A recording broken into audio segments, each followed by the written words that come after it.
As-tu conscience des codes que tu suis, que tu as décidé d'intégrer jusqu'ici? Est-ce que tu as au moins réussi à poser des mots dessus? À quoi ils correspondaient? Pour quelles raisons tu les suivais jusqu'ici? À quoi ils te servaient dans la réalisation de ta vision, dans la réalisation de tes objectifs? Est-ce que tu es aussi au clair avec ceux que tu veux absolument retirer de ta vie?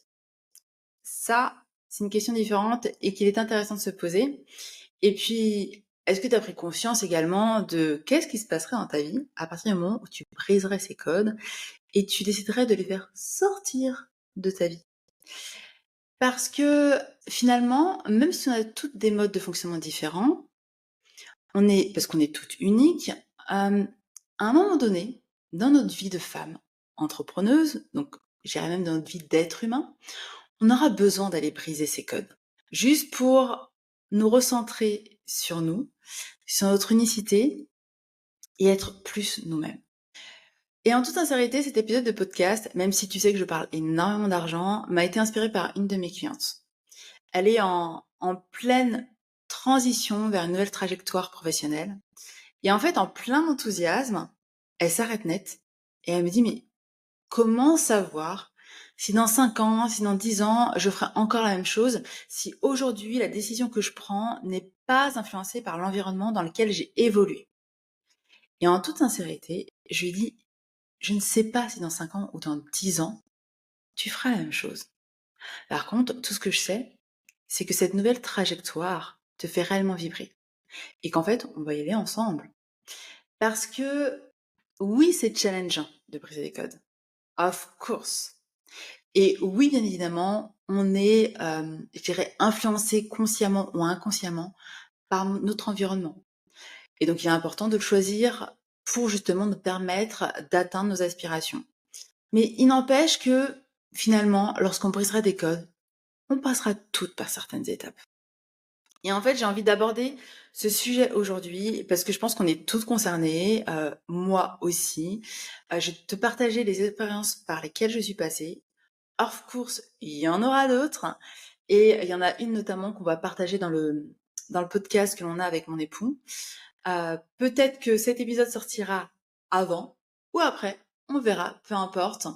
En tout cas, si ce type de thématique t'intéresse, où je parle plus de ce qui nous relie en tant qu'être humain et ce qui peut nous permettre d'évoluer en tant qu'être humain, bah écoute, sens-toi libre de le partager parce que du coup, je saurais que ça te plaît et que je peux peut-être alterner justement des épisodes à la fois sur comment gérer son argent au sein de son entreprise pour être beaucoup plus sereine et avoir une relation beaucoup plus saine avec l'argent et en même temps, bah, te permettre d'évoluer aussi, sur d'autres sphères de ta vie. Quoi qu'il en soit, je pense qu'il est intéressant de commencer par qu'est-ce qu'on entend par un code pour qu'on soit, toi et moi, d'accord sur le sujet. À mon sens, c'est une norme que l'on a décidé d'intégrer dans notre vie. Alors, consciemment ou inconsciemment, peu importe, pour l'instant, on n'est pas là-dessus sur le débat. Et en fait, pourquoi? Bah, tout simplement pour nous permettre d'intégrer un groupe. Qu'il s'agisse de la famille, de notre environnement social à l'école, de notre environnement professionnel, de notre couple même. En fait, ça joue aussi là. Et ce qui est intéressant avec ça, c'est que ces codes ou ces normes qu'on décide d'intégrer, mine de rien, dans la majorité des cas, elles vont nous imposer de mettre des masques. Ok? Alors même qu'on est toutes à la recherche d'être beaucoup plus authentiques, beaucoup plus dans notre unicité. Et c'est un peu paradoxal, on est d'accord. En fait, ces codes, ces normes, je pense que tu seras amené à les briser, à les remettre en question lorsque tu auras atteint soit un point de non-retour dans ta vie, c'est-à-dire peut-être un inconfort assez important qui te permettra de remettre en question déjà consciemment les choses et ensuite de les intégrer émotionnellement pour pouvoir prendre des décisions alignées. Ou, notamment si tu es extrêmement sensible à ton environnement, ça peut aussi se faire de manière beaucoup plus fluide parce que tu seras peut-être plus à l'écoute de tes ressentis. Je vais te partager un moment donné où j'ai vraiment brisé un code qui, quand j'y pense, bah, je pense que je croyais que je n'allais jamais, mais alors jamais de la vie le briser. On était en 2017, donc je venais tout juste de prendre un poste à responsabilité au sein de la structure pour laquelle je travaillais. J'ai eu l'opportunité d'être accompagnée par une coach à cette époque-là. Je la remercie du fond du cœur parce que c'est elle qui m'a permis de poser des mots sur ce qui ne me correspondait pas. Mon mental était extrêmement fort et en fait, j'avais anesthésié mes émotions. Donc, ça, juste une chose, c'est que si tu anesthésies tes émotions, si tu en anesthésies une, tu anesthésies les autres. Je te ferai ce petit reminder un peu plus tard parce qu'il est extrêmement important. Quoi qu'il en soit, moi, avant 2017, je croyais réellement et sincèrement que mon big dream, c'était de devenir directrice générale dans une collectivité, dans une grosse structure. J'allais l'atteindre, j'allais avoir la retraite, et c'est tout. Si tu veux, mon imaginaire s'arrêtait à là. Et même si on m'avait proposé plusieurs fois des postes à responsabilité qui correspondaient plus à ce type de poste, je me freinais un peu. Ça, c'est plutôt le syndrome de l'imposteur. Mais bon, on en parlera dans un autre épisode. Ce que je veux dire par là, c'est que mon corps a commencé à me parler en 2017. Et j'ai voulu à nouveau, quelque part, le mettre en silence parce que je ne voulais pas entendre que la voix dans laquelle j'étais ne me faisait plus vibrer. Donc il a voulu me parler, il a dû me parler un peu plus fort et j'ai une partie de mon corps qui s'est arrêtée de fonctionner. Et c'est lorsque cette partie de mon corps s'est arrêtée de fonctionner que je me suis dit, non, là Patricia, t'arrêtes tes conneries. Tu as besoin d'entendre ce qui se passe et même si ça te fait peur, même si tu sais pas ce qui va se passer après, juste peut-être de t'autoriser à entendre le message et à poser tes premiers pas vers quelque chose qui te correspond plus. Donc, of course, sur papier, la vie que je vivais était géniale. Sauf que ça ne me correspondait pas, ça me faisait pas vibrer. Si tu veux, j'avais vraiment la perception d'avoir coché des cases. Cocher des cases de, alors peut-être pas la bonne élève, quoique je pense qu'il doit y avoir quand même ça derrière. Et je pense que tu dois peut-être passer par là dans ta vie, à un moment donné, un autre en fait. Que ce soit le syndrome de la bonne élève, que ce soit juste ne pas vouloir entendre tes émotions, mettre ton mental beaucoup plus fort. Et c'est dommage. C'est dommage parce que finalement, c'est en brisant les codes, en brisant les normes que tu avais décidé d'intégrer dans ta vie, que ça va te permettre de te créer la vie qui t'inspire, une vie qui te correspond 100 fois plus, dans lesquelles tu mets des ingrédients qui te font vibrer, qui te mettent dans l'enthousiasme, dans l'amour, dans la joie. Et ça, il n'y a que toi qui peux le faire, personne d'autre. Et je me souviens à l'époque, j'avais une attente, je pense. Clairement, c'était une attente que euh, les personnes que j'aime le plus, me soutiennent avec leurs mots, avec leur présence. Et en fait, ça s'est pas du tout passé comme ça. Of course, quand tu voudras briser les codes, ton environnement va venir te challenger et en fait, ce sera juste lié à un effet miroir par rapport à l'interne, par rapport à ton émotionnel, par rapport à la manière dont tu es aligné pour briser cette norme qui te servait jusqu'ici dans ta vie et qui ne te servira plus pour la suite. Et même si finalement les personnes de mon entourage n'ont pas eu le comportement que j'attendais, eh bien mine de rien, j'ai eu, et tu trouveras aussi sur ton chemin, des personnes qui seront cette lueur qui te permettront d'avancer. Alors je dirais cette lueur d'espoir, de manière poétique. Quoi qu'il en soit, tu les trouveras. Elles sont sur ton chemin au même moment. Donc le plus important pour toi à ce moment-là, c'est très clairement de rester aligné sur ce que tu désires. Et oui. Donc pas sur tes peurs, uniquement sur ce que tu désires, sur tes envies. Et parfois c'est challengeant parce que il y aura toute ton histoire passée qui te reviendra. Ton mental sera extrêmement fort et voudra faire en sorte que tu restes dans ta zone de confort. Clairement. Je vais pas te mentir là-dessus. Ça va être peut-être pas un combat, en tout cas une lutte ou une discussion, une négociation avec toi. C'est juste que tu peux l'amener là où tu veux cette négociation. C'est toi qui le lead en réalité. Donc tu auras une négociation avec l'extérieur qui sera le reflet de ton intérieur. Donc à partir du moment où tu solutionnes l'intérieur, l'extérieur n'aura pas forcément d'influence sur toi. Je voulais vraiment t'expliquer ça parce que quand on décide de se défaire de ces codes-là, finalement, on décide de se défaire aussi de certains rôles qui ne nous correspondaient pas et de se défaire de certains masques que l'on ne veut plus porter, pour être nous-mêmes. Et en fait, on a le droit. On a le droit d'être nous-mêmes, on a le droit d'être à la fois, je dirais, rigoureuse et totalement flexible sur d'autres points, et parfois sur les mêmes points, et parfois au même moment, ou à quelques secondes près. On a le droit de changer d'avis. Bref, on a le droit d'être dans notre fluctuation d'être humain. Parce que ça va avec. On est des êtres émotionnels et ça va avec. Ok? Donc, j'avais quand même envie de te faire un reminder important. Je te l'ai dit en filigrane un peu en amont, mais sache juste que lorsque tu décides d'anesthésier et de ne plus entendre une émotion, telle que la colère, la peur, la tristesse, bref, des émotions qui sont connotées comme basses et qui ont quand même leur utilité, parce qu'elles ont un message pour toi tout simplement, euh, bah mine de rien, tu ne vas plus entendre les autres. Tu vas les réduire. Donc t'en es conscience ou pas, si t'es dans ce mécanisme-là, juste dis-toi que c'est ok et que tu vas décider de les écouter à nouveau. Et c'est un nouveau processus d'apprentissage, que les choses soient claires. Tu vas un peu démarrer de zéro, donc sois bienveillante avec toi, sois tolérante avec toi. Tu vas apprendre un nouveau langage que tu connaissais, mais que tu avais refusé d'entendre parce que peut-être qu'on t'avait dit, enfant, bah écoute, t'es une petite fille, alors souris, sois gentille, fais ce qu'il y a à faire. Et en fait, tu auras intégré certains messages qui n'étaient pas qui tu étais, en tout cas pas qui tu devais être à 100% du temps. Et oui, c'est comme ça, mais que tu avais décidé d'intégrer quand même pour correspondre et pour intégrer ce groupe familial, pour être aimé, parce que derrière, il y a quand même de l'amour.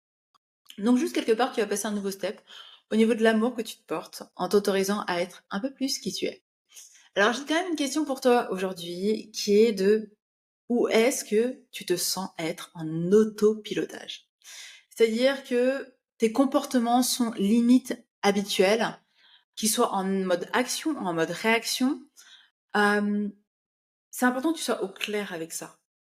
Parce que là où tu es en mode autopilotage, si ce ne sont pas des habitudes que tu as décidé d'intégrer consciemment dans ta vie, potentiellement, c'est que peut-être que tu es sur un code ou une norme que tu respectes. Et si elle te correspond à 2000%, of course, tu la gardes. Mais si elle ne te correspond pas, demande-toi quelle est celle qui va te permettre d'atteindre ta vision. Et ça peut être juste celle qui va te permettre d'atteindre le nouveau step. Et peut-être que tu seras obligé de défaire ce code-là et d'en remettre un nouveau après. La vie, c'est de l'expérimentation. Donc, c'est à toi de la voir telle qu'elle est, comme un jeu, et de prendre du plaisir sur le chemin. C'est super important. En deuxième point, j'avais aussi envie d'aborder ce sujet-là sous l'angle de notre nature profonde, parce qu'on a tendance à l'oublier, mine de rien. On vit dans une société codée, ok, et normée, ce n'est pas pour rien. Et je suis intimement convaincue que notre nature profonde, c'est réellement d'être dans la joie, l'enthousiasme, l'amour, la gratitude, et de créer notre chemin à partir de ça, à partir de cette source-là. Donc, petite question peut-être un peu challengeante pour toi par rapport à là où tu en es, ou peut-être pas du tout. Est-ce que tu ressens ces émotions la majeure partie du temps? Si oui, c'est génial, continue comme ça. Si ce n'est pas le cas, peut-être demande-toi pourquoi. Est-ce que tu portes réellement ton focus sur ce qui est important pour toi ou sur ce que tu crois devoir absolument faire? Alors, je dis pas que tu dois, du coup, tout changer et arrêter ou penser peut-être que toutes les actions que tu vas poser à partir de maintenant seront uniquement dans la joie, dans l'enthousiasme, dans le plaisir dès le départ. Par contre, tu peux apprendre à saupoudrer les actions qui peuvent te challenger de ces émotions-là, de joie, d'amour, d'enthousiasme. Et tu vois ce qui s'est passé pour moi en 2017, je compare ça un peu au film Matrix, parce que j'ai eu cette sensation de voir le monde différemment, de me dire, en fait, il y a autre chose qui est possible pour toi, Patricia. T'as ouvert une porte, maintenant t'as le droit d'aller sur ce chemin-là et de ressentir plus de joie, d'enthousiasme, de gratitude pour ce que tu es en train de créer pour toi. Et très clairement, c'est ce qui m'a permis de vivre en fait ces expériences uniques que j'ai pu vivre et de me créer la vie que j'ai actuellement. Et c'est encore un travail actuel pour moi. C'est-à-dire que c'est quelque chose qui sera, je pense, toute notre vie. Tu vois, il y a pas de, je pense sincèrement qu'il n'y a pas de personne, d'être humain qui soit arrivé quelque part en mode, c'est bon, j'ai tout compris, j'ai tout accompli, j'aurai plus de challenge, j'aurais plus de code à me défaire, de croyances à me défaire autour de ça. Of course, non en fait. Non, ça se passe pas comme ça. Par contre, ce qui est beau dans tout ça, c'est que à chaque instant, tu peux décider de te créer et d'intégrer dans ta vie des choses qui te font vibrer. Et ça, c'est plutôt sympa dans l'histoire. Et en fait, tes émotions vont être quand même des indicateurs importants. Tu peux décider à partir de maintenant, à partir du moment où tu écoutes cette vidéo ou cet épisode, de te dire que tu vas être beaucoup plus à l'écoute de ces émotions telles que la joie, l'amour, l'enthousiasme, la gratitude. Pourquoi? Parce qu'elles vont te guider sur ce qui te correspond toi, pas sur ce qui correspond aux personnes que tu aimes, juste toi. Et alors, quand même, un petit disclaimer, c'est que ce n'est pas parce que tu vas porter ton focus sur ces émotions-là que tu ne vas plus ressentir les autres. Colère, tristesse, émotion, angoisse, doute. C'est juste que elles auront des messages à t'apporter, tu auras juste besoin de les entendre pour peut-être renforcer justement cette joie, cet enthousiasme. Parce que c'est souvent le cas en réalité. Ça va nous montrer peut-être un besoin qui n'est pas satisfait, une envie qui n'a pas été comblée, une frustration que l'on n'a pas entendue ou qu'on n'a pas voulu entendre.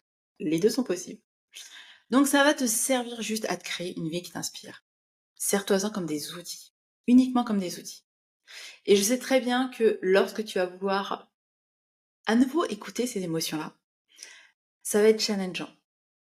Pourquoi? Parce que certaines vont arriver, pas forcément celles que tu souhaites, of course. Certaines vont arriver en mode je veux être entendue, je veux que tu m'écoutes maintenant.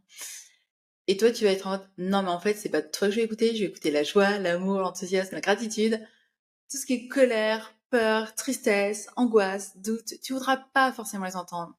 Pourtant, tu auras besoin de le faire. Donc, juste rentre en communication avec elles et ça se fera en douceur.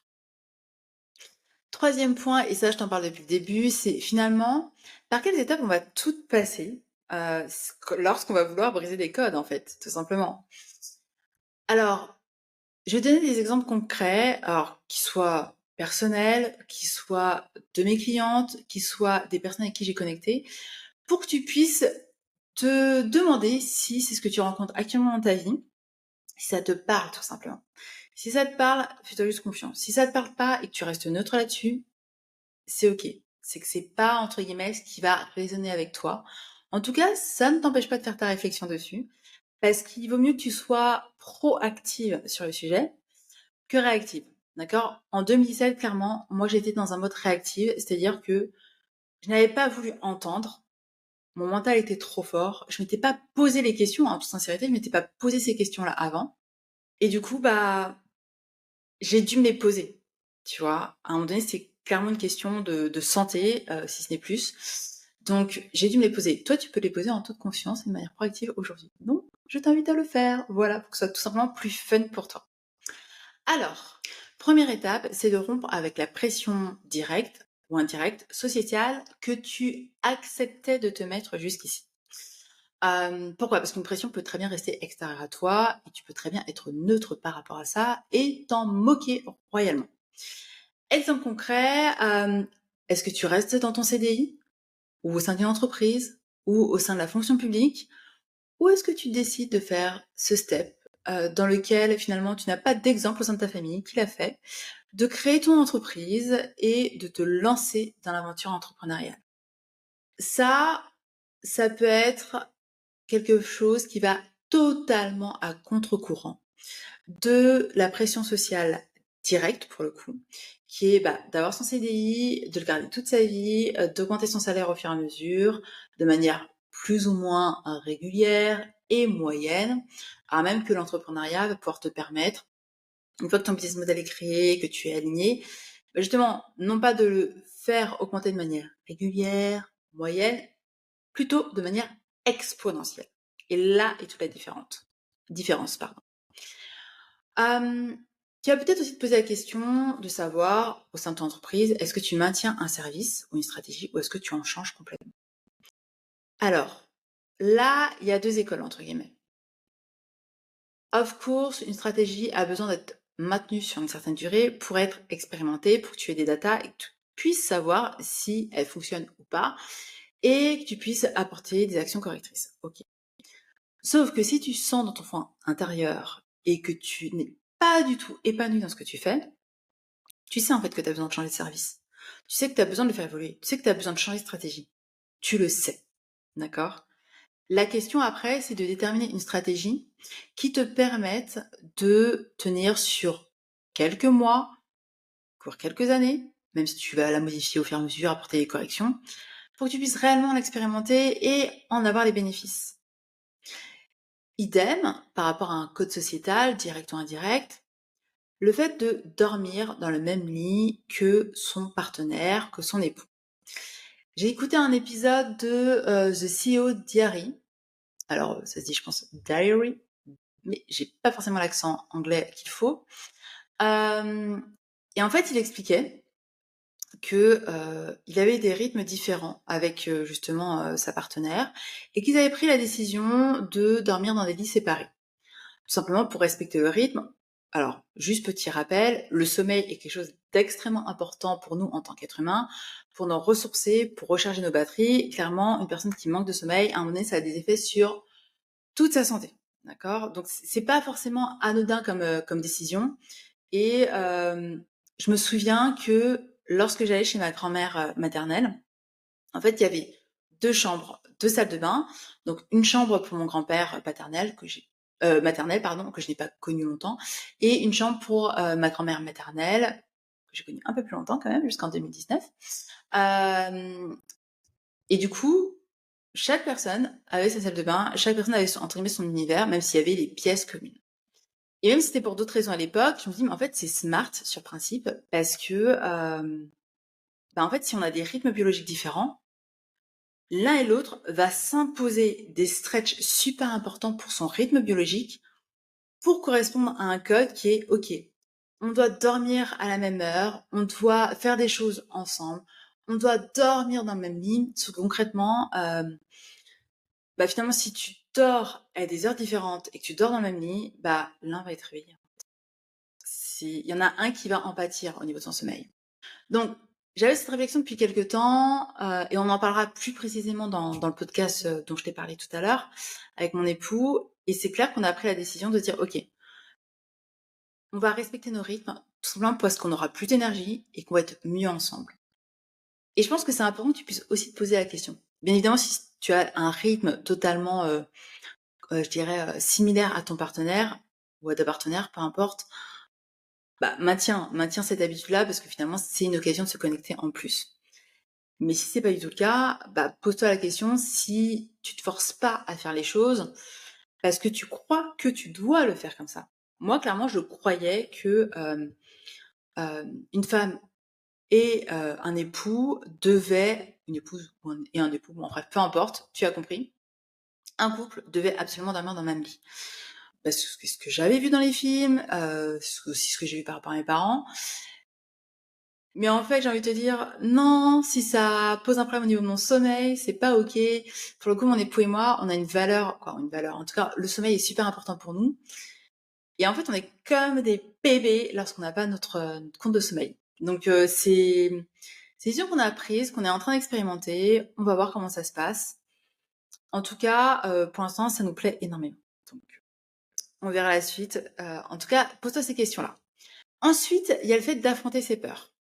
Alors, petit reminder, une peur, c'est une perception erronée de notre réalité qui est liée à notre histoire passée, à ce qu'on a pu intégrer, qui soit liée à notre histoire personnelle ou à des histoires qu'on a pu entendre et qu'on a cru comme étant vraies.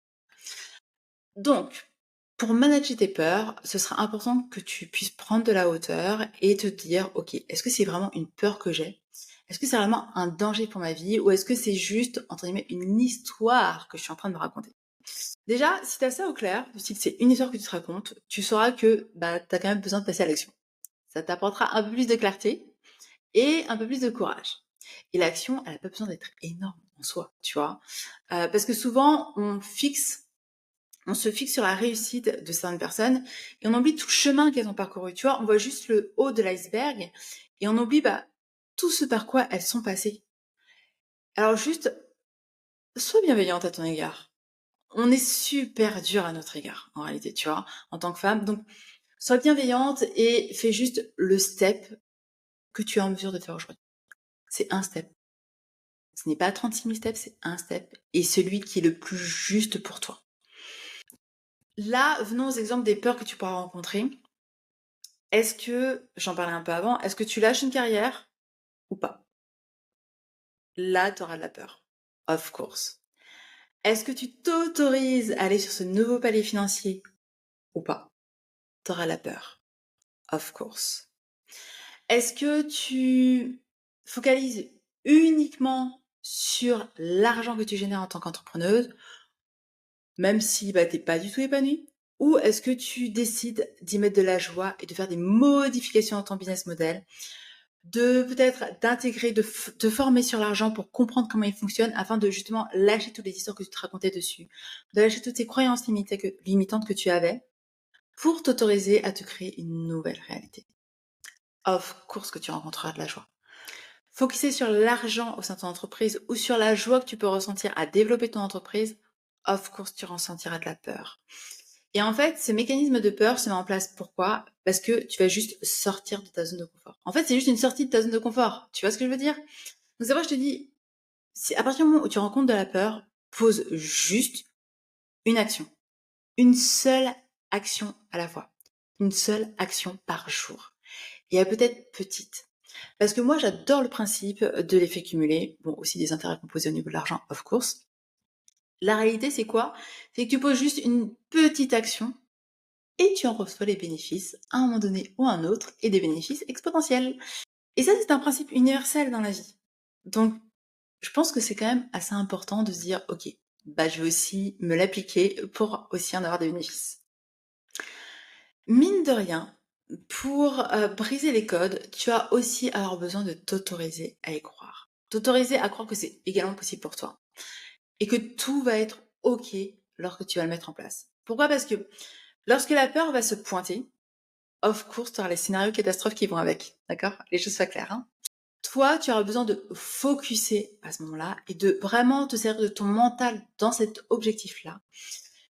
De te dire, ok, là, a priori, mon mental est parti tout seul, il m'a raconté des histoires, c'est génial, sauf que c'est des scénarios catastrophes. Maintenant, j'ai besoin que mon mental me serve à me créer les plus beaux scénarios qui soient pour moi et pour ma vie. Et ensuite, une fois qu'ils sont créés, une fois que tu les as écrits, après tout dépend comment tu es, si tu es plus visuel ou si tu as besoin d'écrire et de te remémorer les choses, bah c'est juste de porter ton focus dessus.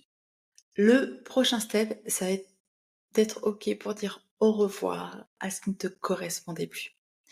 Et donc, ce qui ne te correspondait plus, c'est finalement tout ce qui correspondait au respect du code que tu décides de te défaire. Donc oui, ça va être challengeant. Ça va être une période d'inconfort, d'accord? Une période d'inconfort. Après, si tu rencontres cette période d'inconfort, c'est que tu es en mesure de la driver. Tu as besoin aussi d'entendre ça. Tu vas pas rencontrer un challenge que tu n'es pas en mesure de gérer. Ça, c'est quelque chose qui est, comment dire? Qui est impossible. Si tu rencontres, quelque chose qui te dérange, qui vient te mettre, en fait, dans une situation, déjà que tu ne t'attendais pas, c'est que tu es en mesure de passer cette étape, tu vois? C'est qu'il y a quelque chose qui fait que tu vas être en mesure de la dépasser. Et of course, non des moindres, c'est d'ouvrir grand tes bras à ce que tu désires et à tes envies. Ces étapes-là, tu vas les passer à chaque fois que tu vas vouloir briser un code ou une norme que tu respectais pendant des années, pendant des mois et des mois, et que tu sens que ça ne te correspond pas. Donc, sois juste OK avec ça. On passe tout par là. Alors, parfois, ça va être des zones d'inconfort, je dirais faibles, et parfois, ça va être une zone d'inconfort assez importante. Mais quoi qu'il en soit, c'est pour que tu puisses te créer le meilleur. Donc, aujourd'hui, j'aimerais que tu me partages peut-être en commentaire ou en message, comme tu le souhaites, quel est les codes que tu décides de rompre aujourd'hui pour te créer une meilleure vie. Si cet épisode t'a plu, surtout dis-le moi. Je t'invite à me le partager en commentaire et je te retrouve prochainement dans un nouvel épisode. Je t'embrasse.